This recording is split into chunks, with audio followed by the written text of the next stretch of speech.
Bonjour et bienvenue à cette émission de l'Info. Je suis aujourd'hui en compagnie de Cindy O'Haraud. Est-ce que je l'ai dit comme faux? Tu le dis exactement comme il Phew! faut. Comment ça va, Ça Cindy? va très bien, toi? Très bien aussi. Merci d'être dans nos studios pour cette petite jasette.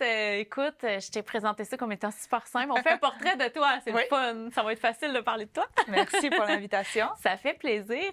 Écoute, toi, tu as un parcours hors du commun. Il y en a qui ont le même Oui. genre de parcours que toi, mais on s'intéresse à toi aujourd'hui. Toi, tu es native de... De l'île de la Réunion. Oui. Et ça fait combien d'années que tu es dans la région?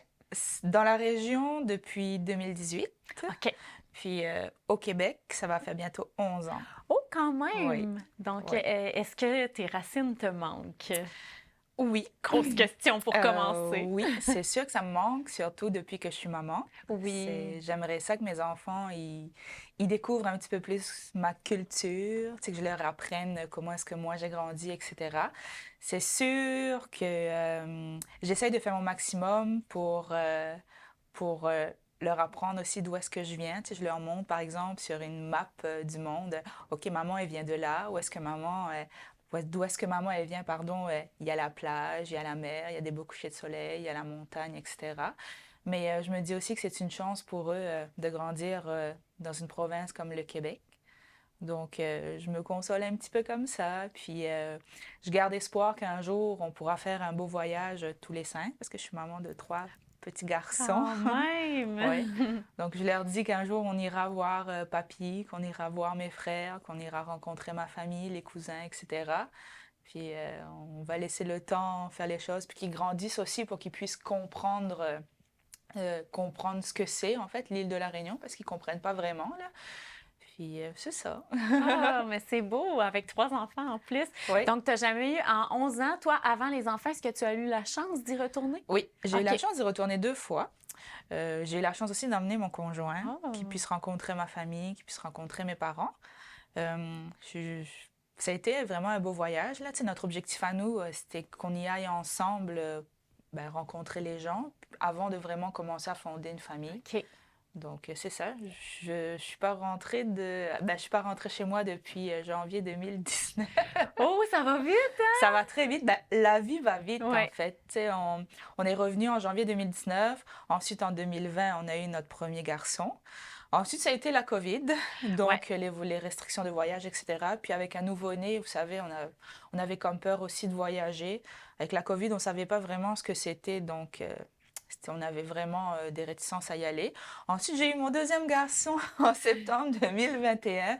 Puis il y a eu aussi notre période de COVID, donc ça a été quand même un petit peu plus difficile. Puis le retour au travail. Puis ben, la vie, ça va vite. On a acheté une maison. On a eu notre troisième garçon l'année dernière. Donc, c'est des projets. Ouais. Donc, on n'a pas encore eu l'occasion d'y retourner. Là. Donc, Ouais. c'est sûr que ça te manque, cette partie-là de toi, mais en ce Ouais. moment, ça va tellement vite que tu n'as sûrement pas trop le temps d'y penser Exactement, et exactement. de t'attarder aux émotions. Oui, exactement. Mais c'est sûr que ça reste ça. Je suis sûre que tu penses à ta famille tous les jours. Oui, Ouais. oui, oui. Ah non, c'est sûr. Puis est-ce que ta famille a eu la chance de venir au Québec? Non, Non! Ah, non, ça, c'est quelque chose, hein, quand même. non. J'ai eu mon frère qui est venu étudier ici. OK. Puis finalement, je pense qu'il n'a pas vraiment aimé ça, on va OK. dire ça comme ça. Tu sais, il est venu étudier dans le même cégep que moi, mais lui, il a étudié en soins infirmiers. Donc, il est rentré l'année dernière, puis il s'est comme un peu réorienté vers un nouveau projet professionnel. Là. OK. Donc, c'est ça, je suis toute seule, puis mes parents n'ont pas eu l'occasion de venir. Colin. Et toi, pour ta part, qu'est-ce qui a fait en sorte que tu as voulu venir t'installer au départ au Québec? Ben, en fait, moi, c'est vraiment le contexte économique de l'île de la Réunion. OK. Je vais faire un petit cours de géographie parce que les gens, ils savent pas souvent où est-ce que c'est l'île de la Réunion. Vas-y, ça nous intéresse. C'est dans l'océan Indien, c'est une île française, on est français. Puis c'est à côté de Madagascar et l'île Maurice. Les gens, ils connaissent beaucoup l'île Maurice, mais ils connaissent pas l'île de la Réunion. Donc, le contexte économique est vraiment difficile, surtout pour une fille comme moi qui a étudié dans un domaine d'hommes. C'est vraiment compliqué pour trouver du travail. Donc moi, j'ai toujours été comme une grande rêveuse, une grande voyageuse. J'ai toujours voulu découvrir autre chose que mon île. Tu sais, c'est une petite île, puis souvent tu te sens comme... Ben, pour ma part à moi, je me sentais souvent comme oppressée un peu.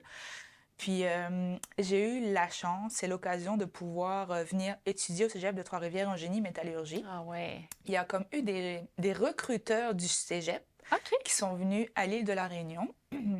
Ils font ça à chaque année. OK. Donc, ils viennent recruter des étudiants.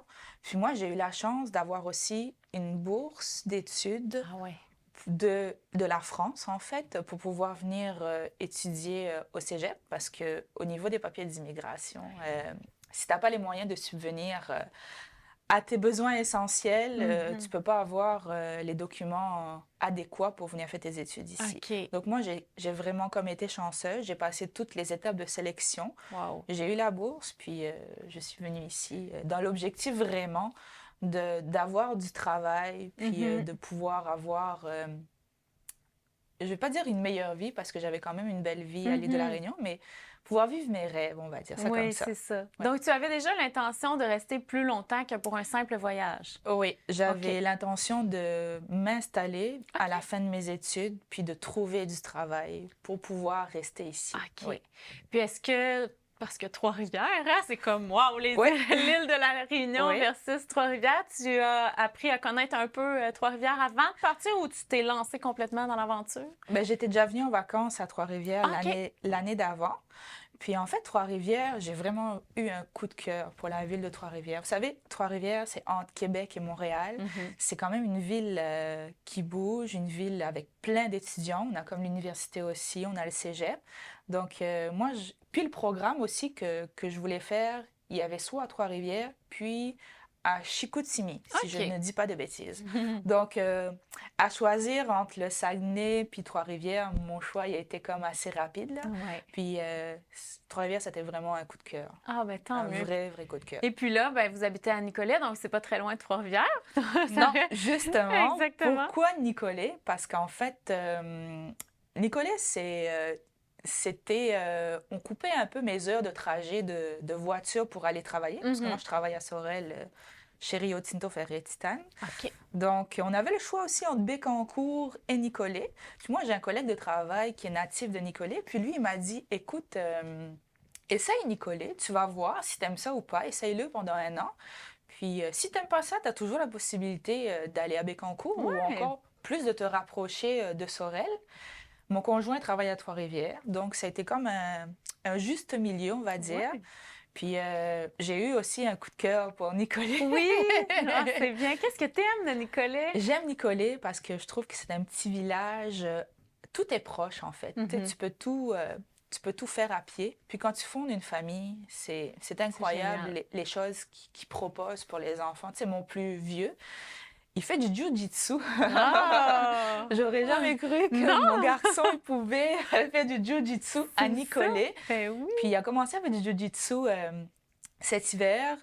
Il a fait du soccer aussi l'été dernier. Vous savez, je trouve, j'ai pas besoin de me déplacer à Trois-Rivières pour qu'il puisse s'épanouir dans un sport. Il y a la possibilité d'en faire. Il y a une belle piste cyclable où est-ce qu'on peut prendre des marches en famille. Il y a des parcs un peu partout pour les enfants. C'est quand même une ville que je trouve très sécuritaire aussi. Mes enfants, ils peuvent jouer dans la rue, évidemment sous surveillance. Oui, on le précise. On peut jouer dans la rue, puis se sentir comme en sécurité. J'aime ça, j'adore ça. Ben oui, puis toi, en plus, tu es dans un quartier résidentiel, mais vraiment proche des épiceries, si je ne me trompe pas, à moins que tu aies changé de place. Non, là, je suis toujours donc, jouer dans la rue, c'est surprenant, mais c'est vrai. Puis on voit les jeunes jouer. Moi, quand je me promène en voiture pour aller faire mes petits reportages, je vois les jeunes jouer dans la rue. Je trouve ça donc bien beau. On fait attention aussi en tant qu'habitants. On fait attention aux jeunes. On sait que quand on passe dans une rue, dans toutes les rues, là, on va se le dire, là, on roule prudemment, puis on fait attention aux autres. C'est ça que j'aime. C'est ça. Oh, mais c'est fun que tu aies apprivoisé Nicolet et que j'imagine que là, tu as commencé à te faire un réseau social aussi là-bas, même si c'est pas là que tu travailles. Puis là, il faut le dire, tu as été maman 3 fois. C'est quand même plus difficile de se faire des amis à notre âge, on va se le dire. Là. Je sais pas qu'on est vieille, mais avec des enfants, c'est plus difficile. Mais en fait, nos enfants, ils nous aident. On se sert d'eux pour se faire des... Ils nous aident à nous créer, à rencontrer des nouvelles personnes, là, mes voisins, etc. On crée quand même des beaux liens. J'aime ça. C'est un petit peu plus difficile, je te dirais, parce qu'on travaille beaucoup. Puis moi, je travaille à l'extérieur de la ville. Mais on se crée des nouveaux amis voisins. C'est ça. Ouais. Est-ce que ton amour pour l'endroit d'où tu viens est assez fort pour te dire, pour que tu te sois posé la question quelquefois dans ta vie peut-être, est-ce qu'on pourrait retourner en famille, y habiter ensemble et vivre là-bas, ou tu es vraiment bien ici au point de rester? Je te dirais que mon conjoint et moi, on pense peut-être y aller pour notre retraite. OK. Rester, passer les hivers là-bas. Mais y aller en famille pour y vivre, sincèrement, je te dirais que non. Non, ouais, Non. c'est trop difficile. Mais tu parlais du contexte économique. Parle-moi-en un peu plus, voir comment c'est là-bas par rapport à, mettons, au Nicolet, là. On y va précisément. Ben, en fait, le marché du travail est quand même saturé. OK. Il n'y a pas énormément de possibilités d'avancement. Si tu veux vraiment faire des études, puis avoir le travail que tu aimes, je veux dire, qui va te permettre de vivre convenablement, il faudrait que tu ailles en France. OK. Tu sais, c'est une île où est-ce que tout est cher, parce qu'on a beaucoup de taxes d'importation aussi. Ah ouais.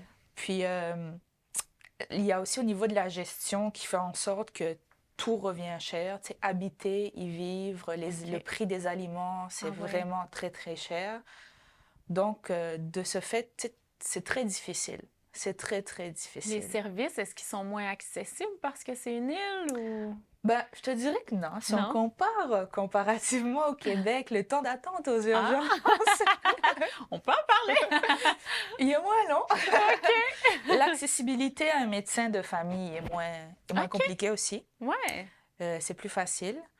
Mais c'est vraiment au niveau du contexte économique. Du travail plus. Donc, les services ne sont pas saturés là-bas. Ben, non, mais les routes sont saturées. OK. Il y a beaucoup, beaucoup de voitures. Tu passes beaucoup de temps dans les embouteillages. On va dire que c'est secondaire, là, mais pour les transports en commun, peut-être que ça a changé. Là, ça fait quelque temps que je suis pas allée. Ouais. Mais tu sais, les transports en commun sont pas autant développés qu'ici. Donc, je sais que les gouvernements, ils essayent en ce moment de faire leur maximum pour optimiser ce côté-là. Là. Ouais. Mais c'est très difficile. Moi, dans mon cas à moi... Oups, pardon. Pas de problème. Dans mon cas à moi, je trouve que c'est très difficile. Okay. C'est très difficile si tu veux élever une famille convenablement. Je trouve qu'il y a moins d'opportunités pour nos enfants qu'ici. Donc, tu leur donnes un meilleur avenir. Ça. Et tu me disais tout à l'heure, hors d'onde, qu'ils ont la double nationalité. Donc, c'est important pour toi de le faire? C'est très important pour moi, oui. C'est au niveau de ma culture aussi. Ils sont nés au Canada, là, ils sont nés au Québec, ils sont québécois, mais moi, je suis française. Puis c'est important pour moi aussi qu'ils comprennent qu'ils sont français et canadiens, qui ça peut aussi leur ouvrir des possibilités s'ils aimeraient ça un jour faire des études en France ou autre chose. Voyager, c'est quand même c'est plus facile pour eux ils sont français. Okay. Donc c'est pour ça me tenait vraiment à cœur de le faire pour eux. Après, plus tard, ils en feront ce qu'ils veulent là, de cette nationalité-là, mais je trouve que c'est important pour moi et pour eux. Ouais. Et ils ont la chance de l'avoir presque automatiquement parce que maman a rempli les papiers pour eux, alors que pour toi, c'est quand même tout un autre dossier. Hein? Oui, c'est là, ça. tu as ta nationalité. Oui, je suis fièrement canadienne depuis novembre 2013. C'est beau à entendre quand même, mais c'est beau à entendre pas parce qu'on veut te dire que tu nous appartiens, pas du tout, dans le sens où c'est beau de te voir le dire avec des étoiles dans les yeux parce qu'il faut que tu sois bien. Hein? C'est ça quand on vient d'ailleurs souvent. Oui, c'est un parcours du combattant. Ouais. Il faut avoir beaucoup de patience.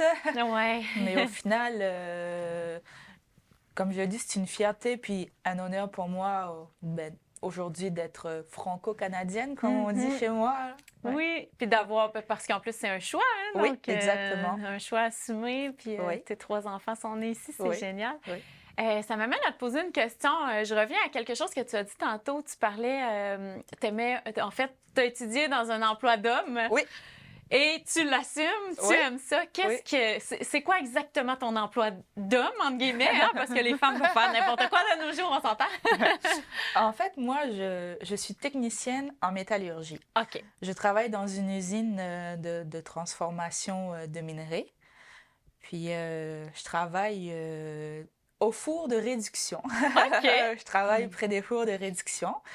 Puis, oui, c'est un milieu d'hommes parce que c'est majoritairement des hommes. Mm-hmm. Mais moi, je me suis jamais sentie comme une personne à part dans mon milieu de travail. J'ai toujours été intégrée de façon merveilleuse. On n'a jamais vraiment dit « Oh, toi, tu es une femme, tu peux pas faire ça. » Mais c'est sûr que moi, il y a des choses que les garçons, ils font dans mon travail que je pourrais pas faire, puis je l'assume, puis c'est tout à fait normal. C'est tout à fait normal. Il y a du travail qu'ils font qui est un peu plus physique que ce que moi je fais. C'est ce que j'aime du Québec. Ouais. C'est que malgré le fait que je sois une femme dans un milieu d'hommes, j'ai toujours été accueillie à bras ouverts, puis ça n'a jamais été un frein à mon évolution au niveau de mon travail. C'est génial, ça. Puis ça, est-ce que c'est seulement dans ton emploi actuel ou tu as essayé d'autres compagnies, puis à chaque compagnie, tu as été bien reçue? Ben, j'ai déjà été stagiaire au Saguenay. OK. Pour la même compagnie, mais c'était dans la transformation d'aluminium. OK. Puis, j'ai exactement ressenti la même chose. Oui, c'est super. Je suis comme contente d'entendre ça parce qu'il y en a qui n'ont pas la même histoire, malheureusement. Mais tant mieux si tu es bien tombée parce que ça facilite l'intégration. Exactement, il ne faut pas que tu sois triste d'habiter ici. Mais tu sais, même au niveau de mon cours, on était 2 filles dans ma technique. Puis, on a toujours été super bien intégrées. Avec les autres autour de nous. Là. Tant mieux. Tu sais, jamais ils nous ont dit « Oh, toi, t'es une fille, je te prendrai pas pour qu'on fasse nos rapports de laboratoire ensemble, etc. » Il n'y a jamais eu vraiment de frein à ça. Comparativement à ce que j'ai vécu chez moi à l'île de la Réunion. Tu sais, c'est très différent. Je trouve que la mentalité ici est très différente. OK. Donc, c'est moins bien vu. Tu sais, toi, tu avais cette passion-là. D'ailleurs, elle te vient d'où cette passion-là pour les métaux? Ben, je te dirais que j'ai toujours été une personne qui aimait ça, faire un peu de travail manuel. OK. Tu sais, étudier de façon protocolaire dans un amphithéâtre avec un professeur qui te dit que tu as tout à écrire, etc. Là, juste faire ça, moi, j'en ai jamais été capable. J'aime ça quand tu fais, quand tu as les deux. Tu sais, tu fais du manuel, puis là, tu écoutes ton professeur parler, tu prends des notes, etc. Là, je trouve que ça te permet de penser à autre chose. Tu sais, ça te permet d'être un petit peu plus libre. Je sais pas si tu vois un petit peu ce que je veux dire. Là. Oui, je vois puis absolument. moi, j'ai toujours aimé ça, ces deux côtés-là. Ben, donc, puis les métaux, c'est un monde infini, là. C'est un monde incroyable. D'où le fait que j'adore ça, oui. Ah, ben tant mieux, parce que si tu avais voulu faire un métier comme ça là-bas, tu crois absolument que tu aurais été moins bien ça n'existe pas. Ça n'existe pas, premièrement. Bon, ben, dossier réglé. Il n'y en a pas. Ah non, Puis moi, j'ai étudié en génie mécanique aussi. Donc, j'ai étudié en génie mécanique. J'ai eu mon diplôme en génie mécanique à l'île de la Réunion. OK, donc, ils donnaient ça là-bas. Est-ce que tu aurais pu travailler là-dedans ou là-bas, mettons, si tu avais choisi de faire ta vie là-bas? Sincèrement, je pense qu'il aurait fallu que je parte en France. OK. OK. Ça aurait été difficile en plus d'entrer là-bas. La France, ça ne m'intéressait pas tant, je te dirais. Même si tu es française. C'est ça. C'est bien correct qu'on fait des choix dans la vie. Hein? Je suis une grande rêveuse. Là. Je le redis encore. Là. J'ai toujours voulu découvrir autre chose. Ouais. Donc, tu as rêvé du conjoint, de la famille au Canada ben, et mon te voilà. Pas forcément, là, mais je l'ai rencontré ici. Puis ça a été le coup de foudre. Là. Donc, tout est venu ensuite. C'est ça, oui. C'est super. Ouais. Donc, on va peut-être se croiser au soccer cet été. Je pense pas. Ça rentre en conflit d'horaire avec les sports que mes enfants veulent faire cet été. Là. Donc, il y a tellement d'options, comme on le disait, sérieusement. C'est incroyable. Ouais, j'étais impressionnée, moi aussi, en cherchant les cours pour des enfants. Je me disais, il va falloir aller dans les grandes villes. Nicolet, Drummondville, pas du tout. Oui. Puis il y a tellement de belles activités à faire dans la région. As-tu eu la chance de découvrir un peu Bécancour aussi, vu que tu disais tantôt que tu as failli habiter là au lieu de Nicolet? Je te dirais pas vraiment. Pas Quand vraiment, on aime ça partir un peu à l'extérieur du Canada quand on a des vacances, mon conjoint et moi. Là. Donc, on fait découvrir ça à nos enfants. C'est le fun. Ben, merci pour cette belle entrevue. Merci à toi. On est heureux que tu sois heureuse parmi nous depuis quand même quelques années. Oui, bientôt 11 ans. Bientôt 11 ans. Oui. Alors, merci beaucoup. Merci à toi pour l'invitation. Merci d'avoir été des nôtres. C'était un plaisir et on se retrouve la semaine prochaine à l'Info.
Bonjour, ici Marie-Josée Marino-Arnois pour l'émission Mon français, j'en prends soin.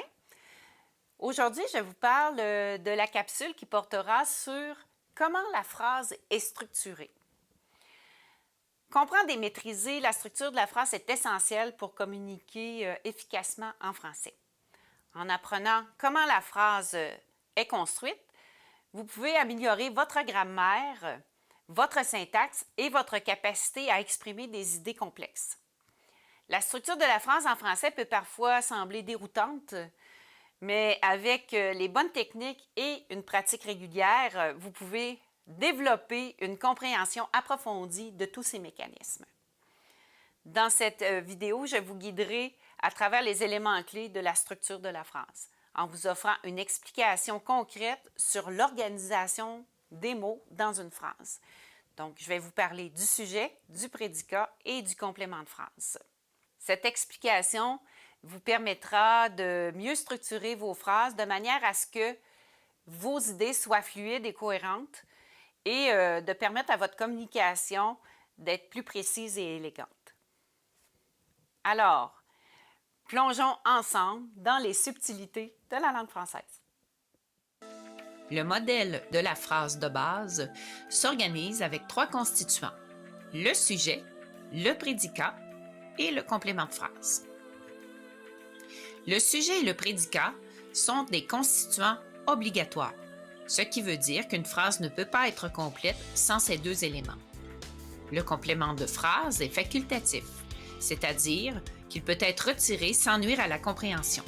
Toutefois, le complément de phrase apporte des informations précieuses pour préciser notre idée. Prenons la phrase suivante pour mieux comprendre le fonctionnement de la catégorisation des constituants. Mon cousin regarde la télévision durant la soirée. Faisons d'abord un premier classement. Nous vérifierons ensuite si notre hypothèse est la bonne. Je fais déjà l'hypothèse, donc, que ma phrase s'organise de la manière suivante. Sujet, mon cousin. Prédicat, regarde la télévision. Complément de phrase, durant la soirée. Allons vérifier mes hypothèses avec les manipulations syntaxiques. Il nous faut au minimum 2 manipulations syntaxiques pour vérifier si la catégorisation est juste. Voici 4 tests que nous pouvons faire pour identifier le sujet d'une phrase. Le premier test est l'encadrement. Il est possible d'encadrer par « c'est qui » le sujet. C'est mon cousin qui regarde la télévision. Le deuxième test est le remplacement par un pronom. Il est possible de remplacer mon cousin par le pronom personnel « il ». Troisième test, le déplacement. Étant donné que le sujet est un groupe obligatoire, le sujet ne se déplace pas. Il n'est pas possible de dire « regarde la télévision durant la soirée, mon cousin ». Même chose pour le quatrième test, l'effacement. Le groupe obligatoire ne peut pas s'effacer. Je ne peux pas dire « regarde la télévision durant la soirée » simplement. Voici maintenant les 4 tests que nous pouvons faire pour définir le prédicat d'une phrase. D'abord, lorsqu'il est question de prédicat, il est important d'identifier le verbe. Le premier test est l'encadrement par « ne pas ». Je pourrais dire « mon cousin ne regarde pas la télévision ». Le deuxième test est le remplacement par un autre temps. Prenons par exemple l'imparfait. Je pourrais dire « mon cousin regardait la télévision ». Il est possible que le verbe entraîne des compléments, particulièrement si on utilise un verbe transitif. Nous pouvons vérifier quels sont les mots qui accompagnent le verbe en utilisant les 2 manipulations suivantes. Le déplacement. Donc, étant un groupe obligatoire, le prédicat ne se déplace pas. Je ne pourrais pas dire « mon cousin durant la soirée regarde la télévision » ou « regarde la télévision, mon cousin durant la soirée ». Quatrième test, l'effacement. Même idée, un groupe obligatoire ne s'efface pas. Je ne pourrais pas dire « mon cousin durant la soirée ». Voici finalement les 4 tests que nous pouvons faire pour préciser le complément de phrase. Le premier test est le dédoublement, en ajoutant « et cela se passe » devant le complément de phrase. Ceci donne « mon cousin regarde la télévision et cela se passe durant la soirée ». Deuxième test, il est possible de remplacer le complément de phrase par un autre complément de phrase. Ici, nous avons un complément de phrase de temps. Nous pouvons le remplacer par un complément de phrase de lieu. Mon cousin regarde la télévision dans le salon. Troisième test, le déplacement. Comme le complément de phrase est un groupe facultatif, il est possible de le déplacer. Je pourrais dire durant la soirée, mon cousin regarde la télévision. Quatrième test, l'effacement. Même idée. Comme il s'agit d'un groupe facultatif, il peut s'effacer. Mon cousin regarde la télévision. J'ai donc confirmé mes hypothèses du début. Mon cousin se classe dans le panier du sujet. Regarde la télévision se range dans le panier du prédicat. Durant la soirée, se dépose dans le panier du complément de phrase. Vous remarquerez que les 2 paniers des groupes obligatoires sont attachés par un ruban. C'est parce que ces deux groupes sont interdépendants. Il est bien connu que le verbe s'accorde avec le sujet. Aussi, je dois vous préciser que l'idée d'utiliser des paniers